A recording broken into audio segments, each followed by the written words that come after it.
Hi అండి. ఈ ఎండాకాలంలో వాటర్ మెలన్‌తో ఒక్కసారి ఇలా ట్రై చేయండి. సూపర్‌గా ఉంటది. అందరికీ తెలిసిందే. బట్ నా స్టైల్‌లో నేను కొన్ని స్పెషల్ ఇంగ్రీడియెంట్స్ యాడ్ చేశాను. అదే మన వాటర్ మెలన్ కుల్ఫీ అండి. ఒక్కసారి ఇలా ట్రై చేస్తే మీ ఇంట్లో వాళ్ళందరూ తప్పకుండా ఇష్టపడతారు. పిల్లలు, పెద్దలు అందరికీ నచ్చేస్తది. ట్రై చేసి ఎలా వచ్చిందో నాకు కామెంట్ చేయడం మాత్రం మర్చిపోవద్దు. ఏం లేదండి, రెసిపీ కూడా చాలా ఈజీ. వాటర్ మెలన్‌ని పీసెస్ కింద కట్ చేసేసుకోండి. దాంట్లో సీడ్స్ మాత్రం తీసేయండి. ఓకేనా? తీసేసిన తర్వాత దాన్ని మిక్సీ పెట్టేసేయండి. మిక్సీ పెట్టుకునేటప్పుడు దాంట్లో కొంచెం మిల్క్ పౌడర్ యాడ్ చేసుకోండి. ఎందుకంటే వాటర్ మెలన్ బాగా పలచగా ఉంటుంది కదా, నీళ్ళలాగా. సో మనకి థిక్ కన్సిస్టెన్సీ గురించి నేను మిల్క్ పౌడర్ యాడ్ చేశాను. అది ఇష్టం లేదనుకున్న వాళ్ళు దాన్ని స్కిప్ చేసేసుకోవచ్చు. తర్వాత నేను ఇందులో ఏం యాడ్ చేశానంటే అండి, మన సబ్జా సీడ్స్ ఒక్క 10 నిమిషాలు నానబెట్టి సబ్జా సీడ్స్ యాడ్ చేశాను.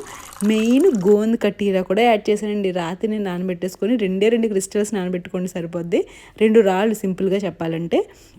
పొద్దుటికి అది మనకి జెల్లీలాగా అయిపోద్ది. అవన్నీ అందులో వేసేసి కుల్ఫీ మౌల్డ్లో వేసేయండి. మీ దగ్గర కుల్ఫీ మౌల్డ్స్ లేవనుకోండి, ఇదిగో నేను గ్లాస్లో వేసాను చూడండి ఎంత నీట్గా ఉందో, అలా గ్లాస్లో కూడా వేసేసుకోవచ్చు.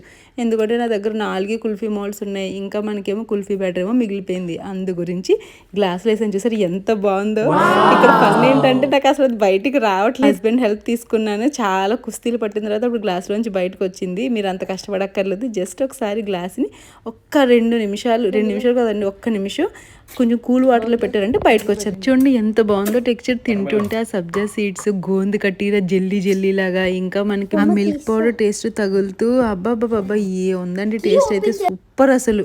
ఒక్కసారి మీరు కూడా నా స్టైల్లో ట్రై చేసి ఎలా వచ్చిందో కామెంట్ చేయండి. అలానే వీడియో నచ్చితే లైక్ చేయండి. ఇంకా ఇలాంటి మరిన్ని హెల్తీ రెసిపీస్ గురించి మన ఛానల్ ఫాలో చేసేయండి. Bye bye.